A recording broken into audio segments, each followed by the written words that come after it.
প্রথমেই আমরা ইউনিট বিভাগ এবং আসন সংখ্যা জেনে নিই। বন্ধুরা, এখানে 3টি ইউনিটে 32টি বিভাগে প্রায় 2150টির অধিক আসন রয়েছে। এই ইউনিটে 3টি অনুষদে 11টি বিভাগে 550টি আসন, যেখানে শুধুমাত্র বিজ্ঞান বিভাগের শিক্ষার্থীরা আবেদন করতে পারে। বি ইউনিটে রয়েছে 3টি অনুষদে 15টি বিভাগ, যেখানে 1150টি আসন রয়েছে, যেখানে সকল বিভাগের শিক্ষার্থীরাই আবেদন করতে পারে। অন্যদিকে সি ইউনিটে একটি অনুষদে 6টি বিভাগে 450টির মতো আসন রয়েছে, যেটা বাণিজ্য বিভাগের হলেও সকল বিভাগের শিক্ষার্থীরাই আবেদন করতে পারে।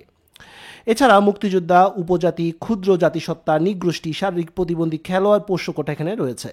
সর্বশেষ এখানে শিক্ষার মাধ্যম বিভাগ অনুযায়ী বাংলা, ইংরেজি, আরবি হতে পারে। এবার আসি এই ইউনিটের আবেদনের যোগ্যতা, শর্তাবলী এবং আসন। তোমরা দেখতে পাচ্ছ, প্রথমেই আমরা বিজ্ঞান অনুষদ নিয়ে আলোচনা করি।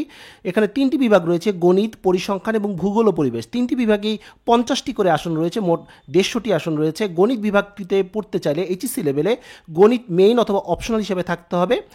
পরিসংখ্যান বিষয়টি পড়তে চাইলে এইচএসসি লেভেলে গণিত মেইন বা অপশনাল হিসেবে থাকতে হবে এবং পাশাপাশি 3.50 পেতে হবে ন্যূনতম। ভূগোল ও পরিবেশ বিভাগে পড়তে চাইলে এইচএসসি শর্ত হিসাবে গণিত অথবা জীববিজ্ঞান অথবা পরিসংখ্যান, এই 3টি সাবজেক্টের মধ্যে যে কোনো 2টি বিষয় তোমার থাকতে হবে।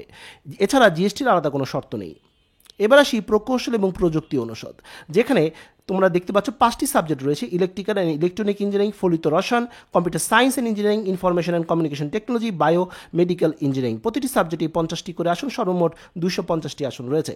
তবে বন্ধুরা, এখানে সিএসসি, ট্রিপলি, ফলিত রসায়ন, ইনফরমেশন অ্যান্ড কমিউনিকেশন টেকনোলজি, এই 4টি সাবজেক্টের ক্ষেত্রে তোমরা দেখতে পাচ্ছ এখানে এইচএসসি শর্ত হিসাবে গণিত অবশ্যই থাকতে হবে মেইন অথবা অপশনাল হিসাবে।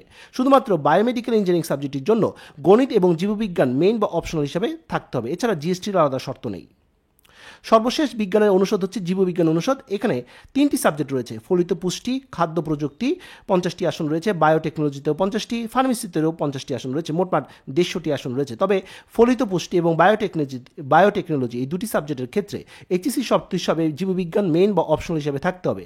ফার্মেসি সাবজেক্টটি পড়তে চাইলে এইচএসসি লেভেলে গণিত ও জীববিজ্ঞানে 3.50 পেতে হবে ন্যূনতম। আর জিএসটির আলাদা শর্ত নেই। এবার আসি বি ইউনিট। বি ইউনিটের প্রথমেই আসবো কলা অনুষদ, যেখানে 4টি সাবজেক্ট রয়েছে, বাংলা, ইসলামী ইতিহাস ও সংস্কৃতি, ইংরেজি এবং ফাইন আর্টস। আসন সংখ্যাগুলো দেখতে পাচ্ছ, বিজ্ঞানের জন্য মোট আসন রয়েছে 94টি, মানবিকে রয়েছে 170টি, বাণিজ্যের জন্য রয়েছে 26টি, মোট 290টি আসন রয়েছে। বাংলা সাবজেক্টটি পড়তে চাইলে এইচএসসি লেভেলে ইংরেজিতে 3.0 পেতে হবে। ইসলামী ইতিহাসের আলাদা শর্ত নেই। ইংরেজি সাবজেক্টটি পড়তে চাইলে এইচএসসি লেভেলে ইংরেজিতে 3.50 পেতে হবে। এছাড়া ফাইন আর্টসে পড়তে চাইলে এইচএসসি লেভেলে ইংরেজিতে 2.75 পেতে হবে ন্যূনতম এবং ড্রয়িং পরীক্ষায় 100তে 33 পেতে হবে। জিএসটির আলাদা শর্ত নেই। এবার আসি সামাজিক বিজ্ঞান অনুষদ। এখানে বেশ কয়েকটি সাবজেক্ট রয়েছে, তোমরা দেখতে পাচ্ছ এখানে অর্থনীতি, রাষ্ট্রবিজ্ঞান, লোক প্রশাসন, folklore studies, development studies, social welfare, গণসংযোগ এবং সাংবাদিকতা, শারীরিক শিক্ষা এবং ক্রিয়া বিজ্ঞান সাবজেক্টটি রয়েছে। মোট এখানে বিজ্ঞানের জন্য 155টি আসন, মানবিকের জন্য 317টি আসন, বাণিজ্যের জন্য মাত্র 48টি আসন রয়েছে। সব মিলিয়ে এখানে 520টি আসন রয়েছে।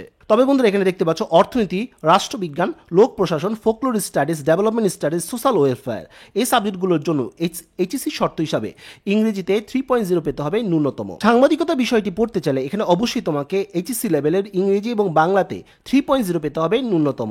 শারীরিক শিক্ষা এবং ক্রিয়া বিজ্ঞান এই সাবজেক্টটি পড়তে চাইলে এইচএসসি লেভেলে ইংরেজিতে 3.0 এবং ব্যবহারিকে 30-এ 12 পেতে হবে। জিএসটির আলাদা শর্ত নেই। এবার আসি বি ইউনিটের বাকি সাবজেক্ট। তোমরা দেখতে পাচ্ছ আইন অনুষদে 3টি সাবজেক্ট রয়েছে, আইন, আলফিকা, ল অ্যান্ড ল্যান্ড ম্যানেজমেন্ট। 3টি সাবজেক্টে বিজ্ঞানের ক্ষেত্রে 99টি আসন, মানবিকে 120টি আসন, বাণিজ্যে 21টি আসন, সর্বমোট 240টি আসন রয়েছে। এই 3টি সাবজেক্টের একই যোগ্যতা, এইচএসসিতে ইংরেজিতে 3.0 পেতে হবে ন্যূনতম। জিএসটির আলাদা শর্ত নেই। এবার আসি সি ইউনিট। সি ইউনিটে দেখতে পাচ্ছ বেশ কয়েকটি সাবজেক্ট রয়েছে, হিসাব বিজ্ঞান, ব্যবস্থাপনা, finance, banking, marketing, human resources management এবং ট্যুরিজম এবং হসপিটালিটি ম্যানেজমেন্ট। এখানে বিজ্ঞানের জন্য 72টি আসন, মানবিকের জন্য 35টি, বাণিজ্যের জন্য 243টি আসন রয়েছে। সব মিলিয়ে 450টি আসন। এখানে প্রতিটি সাবজেক্টের জন্যই এইচএসসি শর্ত হিসাবে ইংরেজিতে 3.0 পেতে হবে ন্যূনতম। জিএসটির আলাদা শর্ত নেই। এবার আসি কোটা তত্ত্ব। তোমরা দেখতে পাচ্ছ এখানে বেশ কয়েক ধরনের কোটা রয়েছে, যেমন মুক্তিযোদ্ধা অর্থাৎ মুক্তিযোদ্ধাদের পুত্র কন্যা বা সন্তানদের সন্তান নাতি নাতনি থাকলে মূলত আসন সংখ্যার 5% তাদের জন্য বরাদ্দ থাকবে। কোনো বিভাগের আসন সংখ্যার 5%-এর অতিরিক্ত নেওয়া হবে না। এছাড়া অন্যান্য কোটা তোমরা দেখতে পাচ্ছ। এবার আসি সাবজেক্ট রেঞ্জ। তোমরা দেখতে পাচ্ছ এখানে জনপ্রিয় বিজ্ঞানের মধ্যে জনপ্রিয় সাবজেক্ট রয়েছে সিএসসি, ট্রিপলি, আইসিই, ফলিত রসায়ন, বিএমই এবং ফার্মেসি এবং পুষ্টি। মিড রেঞ্জে রয়েছে জিই, গণিত এবং পরিসংখ্যান। কম জনপ্রিয় রয়েছে ভূগোল। মানবিক শাখায় জনপ্রিয় সাবজেক্টের মধ্যে রয়েছে ইংরেজি, অর্থনীতি, রাষ্ট্রবিজ্ঞান, লোক প্রশাসন, ডেভেলপমেন্ট স্টাডিজ এবং জার্নালিজম।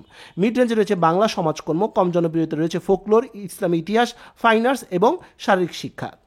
বাণিজ্যের মধ্যে জনপ্রিয় সাবজেক্ট ফিনান্স এবং হিসাব বিজ্ঞান, মিড রেঞ্জে রয়েছে মার্কেটিং, এইচআরএম এবং ম্যানেজমেন্ট এবং কম জনপ্রিয় হচ্ছে ট্যুরিজম।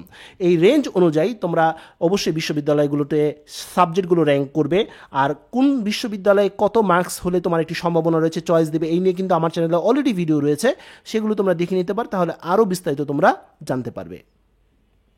এবার আসি মেধা তালিকা কীভাবে করা হয়েছিল গত শিক্ষাবর্ষগুলোতে। গুচ্ছ ভর্তি পরীক্ষার প্রাপ্ত নম্বর 100, এর সাথে এসএসসি জিপিএ কে 2 দিয়ে গুণ করে সর্বোচ্চ 10 নাম্বার এবং এইচএসসি জিপিএ কে 2 দিয়ে গুণ করে সর্বোচ্চ 10 নাম্বার, সর্বমোট 120 নাম্বার উপর ভিত্তি করে মেধা তালিকা প্রণয়ন করা হয়েছিল। যদি স্কোর সমান হয় তাহলে উচ্চ মাধ্যমিককে জিপিএ কে বেশি অগ্রাধিকার দেওয়া হয়। তবে বন্ধুরা, এটা অবশ্যই পরিবর্তনশীল, এবছর যদি কোনো পরিবর্তন আসে ইনশাআল্লাহ আমি তোমাদেরকে জানিয়ে দেব। এবার আসি আবেদন প্রক্রিয়া। আবেদন করতে হবে জিএসটির মেইন ওয়েবসাইট, অর্থাৎ জিএসটির যে ওয়েবসাইটে তোমরা আবেদন করেছো সেই ওয়েবসাইটের মাধ্যমে তোমাদের আবেদন করতে হবে। আবেদনের সময় দরকার হবে জিএসটির রোল নাম্বার এবং পাসওয়ার্ড, এছাড়াও মোবাইল নাম্বারও প্রয়োজন হতে পারে। আবেদন ফি 1 বা একাধিক ইউনিটের জন্য প্রয়োজন হবে 500 টাকা এবং 10 টাকা চার্জ। বিশ্ববিদ্যালয়ের আবেদন শুরু এবং আবেদন শেষের সময় এখনও পর্যন্ত প্রকাশিত হয়নি। আপডেট পাওয়া মাত্র অবশ্যই আমি তোমাদেরকে ইনফর্ম করব। তো বন্ধুরা, এই ছিল আজকের মতো ভিডিও। আজকে আমরা জানতে পারলাম ইসলামী বিশ্ববিদ্যালয় নিয়ে বিস্তারিত তথ্য। আশা করি তথ্যগুলো তোমাদের কাজে আসবে। তো বন্ধুরা, আজ এই পর্যন্ত, সবাই ভালো থাকো, সুস্থ থাকো, দেখা হবে আগামী কোনো ভিডিওতে। সেই পর্যন্ত আল্লাহ হাফেজ।